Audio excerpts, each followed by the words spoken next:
ഏവർക്കും രുചിക്കൂട്ടും വിശേഷങ്ങളിലേക്ക് സ്വാഗതം. നമ്മൾ ഇന്ന് ഒരു വെള്ളക്കടല വെച്ച് കടലക്കറി ഉണ്ടാക്കാൻ പോവുകയാണ്, ഹോട്ടൽ സ്റ്റൈലിൽ. എങ്ങനെ ഉണ്ടാക്കുന്നത് നോക്കാം. അതിനു വേണ്ടി 200 ഗ്രാം കടല തലേ ദിവസം രാത്രി കുതിർത്ത് വെച്ചത് എല്ലാം കഴുകി വൃത്തിയാക്കി കുക്കറിലേക്ക് ഇട്ട് കൊടുത്തു. കുറച്ച് വെള്ളം ഒഴിച്ചു കൊടുത്തു. കൂടാതെ 1/2 ടീസ്പൂൺ ഉപ്പ് കൂടി ചേർത്ത് നമുക്ക് വേവിച്ചെടുക്കാം. അതിനുശേഷം ഞാൻ ഇവിടെ എടുത്തിരിക്കുന്ന ഒരു വലിയ സവാളയാണ്. ആ സവാള നമുക്ക് എല്ലാം ചെറുതായിട്ട് നുറുക്കിയെടുക്കാം. നുറുക്കിയതിന് ശേഷം നമുക്ക് 2 തക്കാളി കൂടി നുറുക്കിയെടുക്കണം. അതും നമുക്ക് ചെറുതായിട്ട് അരിഞ്ഞെടുത്തിട്ട് വരാം. ശേഷം ഒരു പച്ചമുളക് കൂടി ഇതിലേക്ക് ചേർത്ത് കൊടുക്കുന്നുണ്ട്. കൂടാതെ ഒരു 5-8 അല്ലി വെളുത്തുള്ളി ഇട്ട് കൊടുത്തിട്ടുണ്ട്. ഇതെല്ലാം നമുക്ക് കുറച്ച് വെള്ളം ഒഴിച്ച് വേവിച്ചെടുത്തിട്ട് അരച്ചെടുത്തിട്ട് വരാം. വേണ്ടത് മസാലപ്പൊടികളാണ്. 1 ടീസ്പൂൺ കാശ്മീരി മുളക് പൊടി, 1 ടീസ്പൂൺ എരിവുള്ള മുളക് പൊടി, കൂടാതെ 2 ടീസ്പൂൺ മല്ലിപ്പൊടിച്ചത് എല്ലാം നമുക്ക് ഒരു പാത്രത്തിലേക്ക് ഇട്ട് കൊടുക്കാം. 1/2 ടീസ്പൂൺ ഗരം മസാല, 1/2 ടീസ്പൂൺ ജീരകം പൊടിച്ചത്, ഇതെല്ലാം നമുക്ക് മാറ്റി വെക്കാം. അതിനുശേഷം നമ്മുടെ കടല നന്നായി വെന്ത് വന്നിട്ടുണ്ട്. ഇതൊന്ന് ഉടച്ചു നോക്കുക. നന്നായിട്ട് വെന്തിട്ടുണ്ട്. ഇനി ഒന്ന് കയ്യിൽ വെച്ചും കൂടെ ഒന്ന് ചെറുതായിട്ട് ഉടച്ചു കൊടുക്കുക.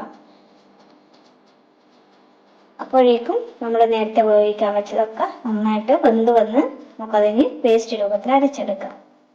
ശേഷം ഞാനിപ്പോൾ കടായിലേക്ക് സൺഫ്ലവർ ഓയിൽ 2 ടേബിൾ സ്പൂൺ ഒഴിച്ചു കൊടുത്തിട്ടുണ്ട്. അതിലേക്ക് കുറച്ച് മല്ലിയില അരിഞ്ഞതും കൂടാതെ കസൂരി മേത്തി കൈ വെച്ച് പൊടിച്ചതും കൂടിയിട്ട് ഞാൻ ഇട്ട് കൊടുത്തിട്ടുണ്ട്. ഇത് നല്ല മണം ലഭിക്കും നമ്മുടെ കറിക്ക്. അതുകൊണ്ട് തന്നെ ഇത് നന്നായിട്ട് പച്ചമണം മാറുന്ന പോലെ വഴറ്റിയെടുക്കുക.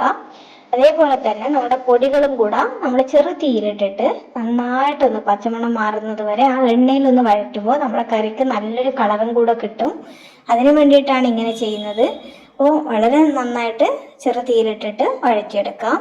ശേഷം നമ്മൾ അരച്ച് വെച്ചിരിക്കുന്ന പേസ്റ്റ് നമുക്ക് കടായിലേക്ക് ഒഴിച്ചു കൊടുക്കാം. കുറച്ച് തിളപ്പിച്ചാറിയ വെള്ളം കൂടി ചേർത്ത് കൊടുക്കാം. ഇനി ഇത് നന്നായി തിളച്ച് വരട്ടെ. അപ്പോൾ നന്നായിട്ട് അതിൻ്റെ ആ പച്ചമണമൊക്കെ ഒന്ന് മാറിയിട്ട് വന്നതിന് ശേഷം നമ്മൾ ഇതിലേക്ക് വേവിച്ച് വെച്ചിരിക്കുന്ന കടല കൂടി ചേർത്ത് കൊടുക്കുന്നുണ്ട്. ശേഷം നമുക്ക് ഉപ്പ് നോക്കിയിട്ട് ഞാനിപ്പോൾ ഇവിടെ 1/2 ടീസ്പൂൺ ഉപ്പ് ചേർത്തിട്ടുണ്ട്.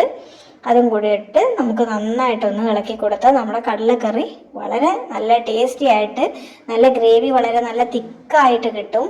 നിങ്ങൾക്കിത് ഹോട്ടലിലൊക്കെ കഴിക്കാൻ നിങ്ങൾ ഇഷ്ടപ്പെടുന്നത് പോലെ നമുക്ക് വീട്ടിലുണ്ടാക്കി കഴിക്കാം. വളരെ നല്ല ടേസ്റ്റാണ്. ഇതിപ്പോൾ നമുക്ക് ചപ്പാത്തിയുടെ കൂടെയോ ദോശയുടെ കൂടെയോ ഒക്കെ നമുക്ക് കഴിക്കാം. ഞാൻ ഇന്നിവിടെ തട്ട് ദോശയുടെ കൂടെയാണ് കഴിക്കാൻ പോകുന്നത്. ഒരു ഉഴുന്നും പച്ചരിയും ചേർത്ത് മാത്രം അരച്ചിട്ടുള്ള ഒരു നല്ല ദോശയാണ് ഇപ്പോൾ ഉണ്ടാക്കിയെടുക്കുന്നത്. അപ്പോൾ നിങ്ങളെല്ലാവരും ഇതൊന്ന് ട്രൈ ചെയ്ത് നോക്കുക.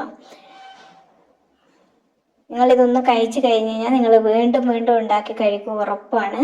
നിങ്ങൾ തീർച്ചയായിട്ടും നിങ്ങളുടെ ഈ വീഡിയോ കണ്ടിട്ട് നിങ്ങളുടെ അഭിപ്രായം കമൻ്റായിട്ട് അറിയിക്കാൻ മറക്കരുത്.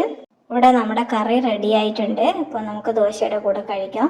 അതിന് മുന്നേ നിങ്ങൾക്കൊരു കാര്യം കൂടി പറയട്ടെ. അതിനകത്ത് ചെറിയ ഉള്ളി ചെറുതായിട്ട് ഇട്ട് കൊടുക്കുക. ചെറുനാരങ്ങ കൂടി പിഴിഞ്ഞൊഴിച്ചു കഴിഞ്ഞാൽ ഇത് നല്ല സൂപ്പർ ടേസ്റ്റാണ്. നിങ്ങൾക്ക് ഈ വീഡിയോ ഇഷ്ടമായി എങ്കിൽ ലൈക്ക് ചെയ്യുക, ഷെയർ ചെയ്യുക, സബ്സ്ക്രൈബ് ചെയ്യുക. താങ്ക്